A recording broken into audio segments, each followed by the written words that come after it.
Hello. Hello. Hi.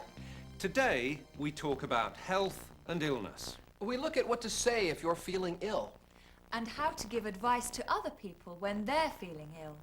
When you're ill, you may feel pain. You may feel pain here, in your head. Ooh, I have a headache. Or here, in your throat. I've got a sore throat. And I've got a temperature. I've got a temperature. This is a thermometer. You use it to check your temperature. Normal body temperature is 36.9 Celsius. If it's more than that, we say, I've got a temperature. And in the States, we often say, I have a fever. At Julia Marsh's flat, there's someone with a very high temperature.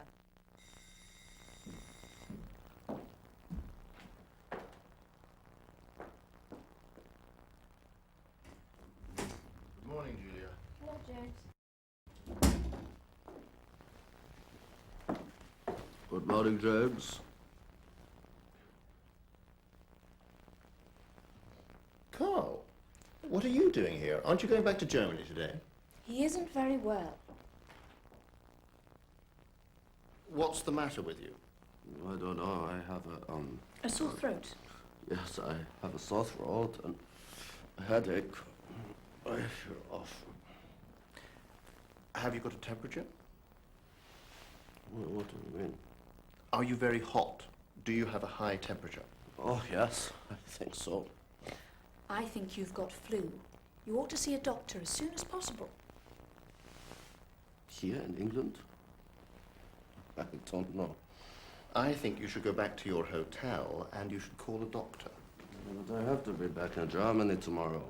Carl, you're ill. I think you ought to stay here for a few days. What do you think, James? No, Julia. He must do what he wants to do. Carl, if I were you, I'd go home tomorrow. I have a sore throat. I have, or I've got. I've got a sore throat. You should call a doctor. Should. It's the right thing to do. You ought to stay here. Ought to. It's the same as should. If I were you, I'd go home. If I were you. Of course, James is not Carl. It's a way of giving advice. It's what James would do if he were in Carl's situation.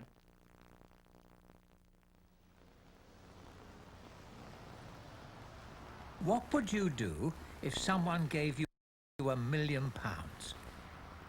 I'd spend it. You'd spend it? Yes. I'd save it. You'd save it? Yes. What would you do if someone gave you £1 million? I'd give it away. You'd give it away? Yes.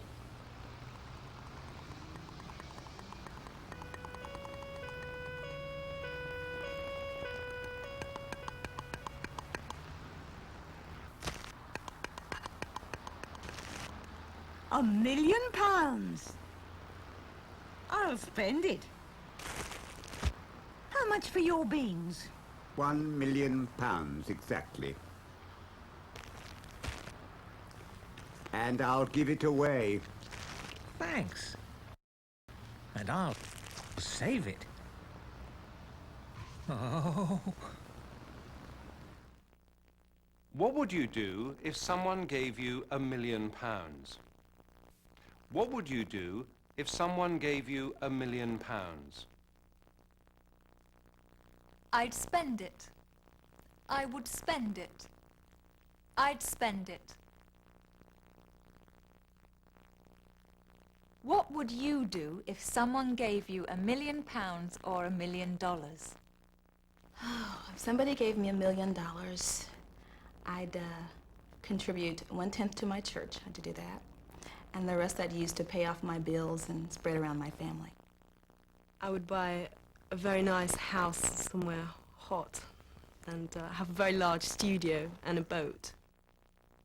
I would spend some of it right away, and I would put some away for later, and I would give some to my children for their future. Oh, I'd pay for my wedding. I go shopping and buy clothes. I'd retire.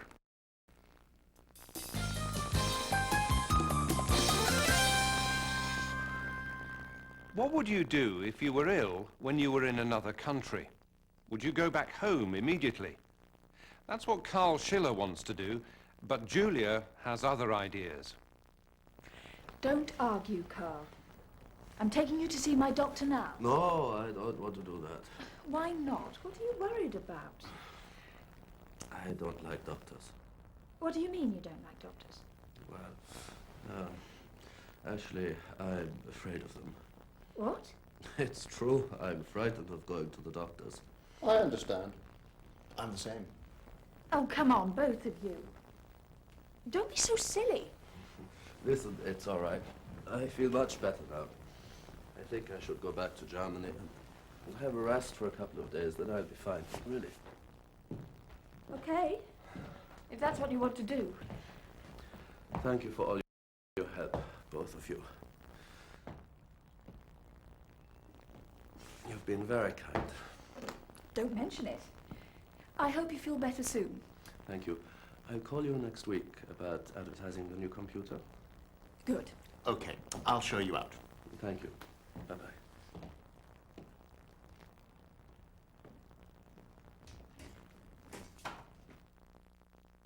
Carl said he didn't want to go to the doctors, and he said it in 2 different ways. I'm afraid of doctors. Afraid.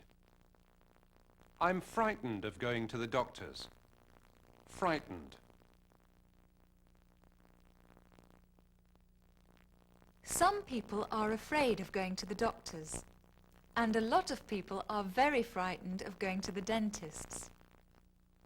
Mubarak Samji is a dentist in England. Are people frightened of going to see him? People are, even in this day and age, frightened of going to the dentist, and it is generally because they've had a bad experience in the past. In the 6, 5, 4, and if a patient turned up who was very frightened, you would have to go through the various stages. First of all, I would try doing treatment with just a local anesthetic. But because people are frightened of needles, I would ask them to take a tranquilizer by mouth, which in most cases makes them feel a little better.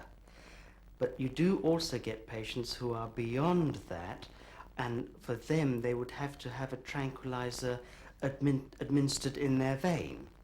And you unfortunately also get the final category of patient who will need to actually be put out completely by means of a general anesthetic. If you're frightened of going to the dentist's, you should look after your teeth. What advice does Mr. Samji give about that? The advice varies according to age group. The advice that I would give to young children is that they should not eat too many sweets, and they should regularly clean their teeth by brushing, especially last thing at night. Do you eat a lot of sweets? Only on Saturdays. Well, that's good. So not so many. No. That's ever so important. You should eat as few as possible, because it's sweets that give you holes in your teeth. Alrighty. Yes. And how about brushing? How often do you brush your teeth? In the mornings and sometimes in the evenings. Excellent. Brushing in the evening is ever so important. You should brush every evening before bedtime. And remember not to eat anything straight after you've brushed your teeth. All right. For adults, the main advice is on the prevention of gum disease, in addition to the prevention of decay. And it is for that reason that adults should clean carefully in between their teeth, again, especially at night. Remember about how you ought to floss to prevent gum disease. Right. Generally speaking, no sign of decay, so you're obviously being careful about sugars. Trying to, yeah. And as far as those wisdom teeth are concerned, make sure you get your brush right to the back there. Keep that gum nice and tidy. Mubarak Samji, a very friendly dentist. When was the last time you went to the dentist's, David? I never go to the dentist. My teeth are perfect. Ow! I think you ought to see a dentist. No, my teeth are fine. Goodbye. Goodbye. Goodbye.